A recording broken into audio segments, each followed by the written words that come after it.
നാമം ഈ പ്രഭാതത്തിൽ വാഴ്ത്തപ്പെടുമാറാകട്ടെ. എല്ലാ തിരുവെഴുത്തും ഉപദേശത്തിനും ശാസനത്തിനും പ്രയോജനമുള്ളതാകുന്നു എന്ന് 2 തിമോഥെയോസിൻ്റെ ലേഖനം 3-ാം അധ്യായം 16-ാമത്തെ വാക്യത്തിൽ വായിക്കുന്നത് പോലെ എല്ലാ തിരുവെഴുത്തും ദൈവവിശ്വാസ്യമാകയാൽ ഈ പ്രഭാതത്തിലും നിങ്ങളുമായി ഒരുമിച്ച് ദൈവത്തിൻ്റെ മാറ്റമില്ലാത്ത സുവിശേഷത്തിൻ്റെ സത്യം പങ്കിടുവാൻ ലഭിക്കപ്പെട്ട മനോഹര സന്ദർഭത്തെ ഓർത്ത് ദൈവത്തെ സ്തുതിക്കുന്നു. ആകയാൽ പ്രഭാത ചിന്തയ്ക്കായി ദൈവസന്നിധിയിൽ പ്രാർത്ഥനയോടെ ഇരിക്കുന്ന, എനിക്ക് വേണ്ടി എല്ലാ ദിവസവും പ്രാർത്ഥിക്കുന്ന എൻ്റെ എല്ലാ മാന്യമിത്രങ്ങൾക്കും നല്ലൊരു പ്രഭാതം നേർന്നുകൊണ്ട് നമ്മുടെ പ്രഭാത ചിന്തയിലേക്ക് പ്രവേശിക്കുകയാണ്. നമ്മൾ യാക്കോബിൻ്റെ ലേഖനത്തെക്കുറിച്ചാണ് വിചിന്തനം ചെയ്തുകൊണ്ടിരിക്കുന്നത്. അതിൽ ലേഖനങ്ങൾ എന്ന് പറയുന്ന ഭാഗമാണ് നമ്മൾ എടുക്കുന്നത്.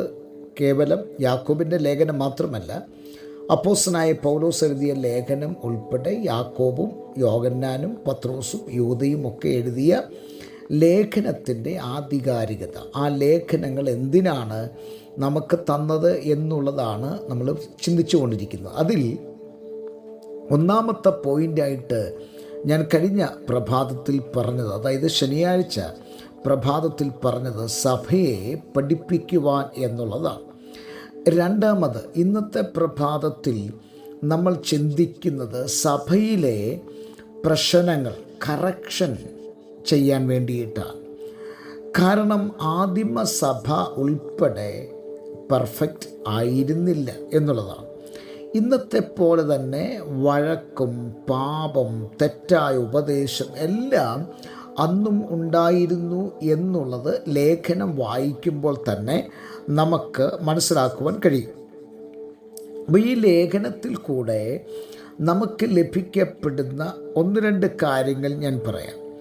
അതായത് കൊരിന്ത്യ ലേഖനം പൗലോസ് എഴുതുവാനുള്ള പ്രധാനപ്പെട്ട കാരണങ്ങൾ, ഒന്ന് അവിടുത്തെ വേർതിരിവാണ്, അല്ലെങ്കിൽ ചേരിതിരിവാണ്, വഴക്ക്, അതുപോലെ തന്നെ വ്യഭിചാരം എന്ന് പറയുന്ന സമ്പ്രദായം ആ സ്ഥലത്തും സഭയിലും ഉണ്ടായിരുന്നു എന്ന് മനസ്സിലാക്കുന്നു. അടുത്തത് മൂന്നാമതായിട്ട് കർത്തൃമേശയിൽ വന്ന പിശക് അവിടെ ചൂണ്ടിക്കാണിക്കുകയാണ്. ഇത് 1 കൊരിന്ത്യ ലേഖനത്തിലെ പ്രധാനപ്പെട്ട ചില കാര്യങ്ങൾ ഉൾപ്പെടെയുള്ള കാര്യങ്ങളാണ് ഈ പറഞ്ഞത്. എന്നാൽ ഇനി ഗലാത്യ ലേഖനത്തിലേക്ക് വരുമ്പോൾ ഗലാത്യ ലേഖനത്തിൽ എന്താണ് പ്രതിപാദിച്ചിരുന്നത്?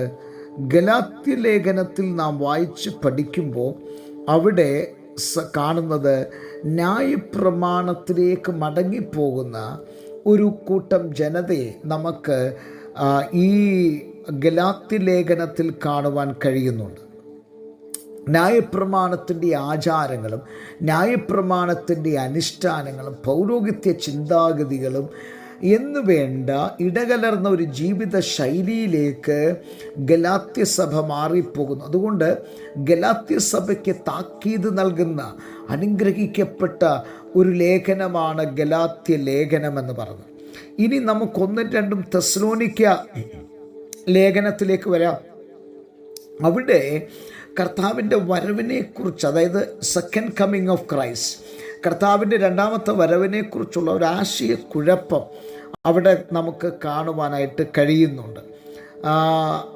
എങ്കിലും അവിടെ ആ ആശയക്കുഴപ്പത്തെ പാടെ മാറ്റിമറിച്ചുകൊണ്ട് പൗലോസ് രംഗത്തെത്തുകയാണ്. അതുകൊണ്ടാണ് തെസ്സലോനിക്ക ലേഖനം പൗലോസിൻ്റെ കരുത്തുറ്റ കരാങ്കുലികളാൽ വിരചിതമാകുവാൻ ഇടയായിത്തീർന്നത്.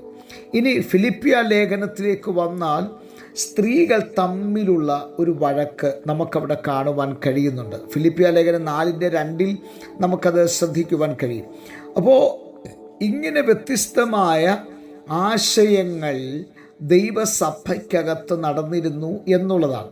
അപ്പം ഞാനിത് ചില ലേഖനങ്ങളുടെ മാത്രം പറഞ്ഞുവെന്നേ ഉള്ളൂ. ബാക്കിയുള്ള ലേഖനങ്ങളിലും ഇങ്ങനെ നമുക്ക് കാണുവാൻ കഴിയുന്നുണ്ട്.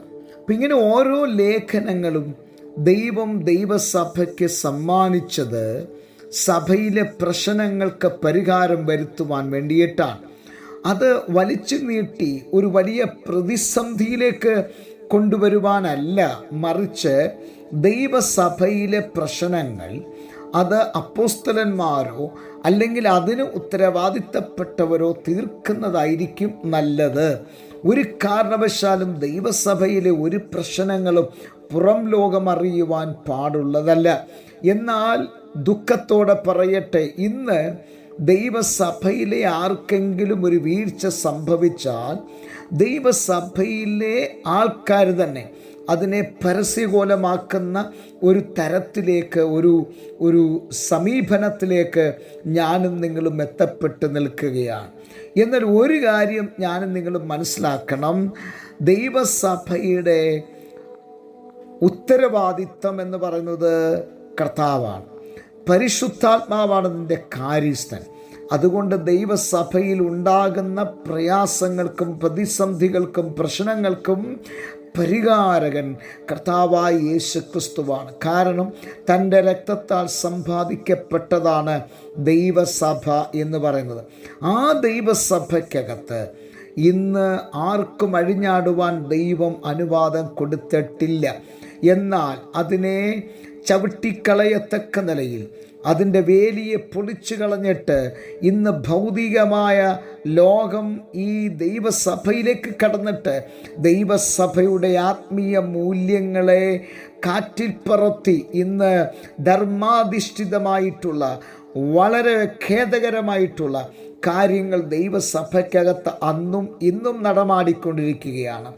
ആകയാൽ പ്രിയരെ, നമുക്കുണരാം, പ്രാർത്ഥിക്കാം. ഈ പ്രഭാതം നമ്മുടെ ജീവിതത്തിൽ ദൈവസഭയോർത്ത് ഏങ്ങലടിക്കുന്ന, കണ്ണുനീരോടെ പ്രാർത്ഥിക്കുന്ന ദിനങ്ങളായി മാറട്ടെ എന്ന് പ്രാർത്ഥിക്കുന്നു. കണ്ണുകളെ അടയ്ക്കാം, പ്രാർത്ഥിക്കാം. നല്ല ദൈവമേ, സ്വർഗസ്ഥ പിതാവേ, ജനത്തെ അനുഗ്രഹിച്ച് പ്രാർത്ഥിക്കുന്നു. വലിയ അനുഗ്രഹമാക്കി തീർക്കണം യേശു ക്രിസ്തുവിൻ നാമത്തിൽ തന്നെ, ആമേൻ. എല്ലാവർക്കും നല്ലൊരു പ്രഭാതം നേരുന്നു. ക്രിസ്തുവിൽ നിങ്ങളുടെ പ്രിയ സഹോദരൻ പാസ്റ്റർ ജോസ് സാമുവേൽ.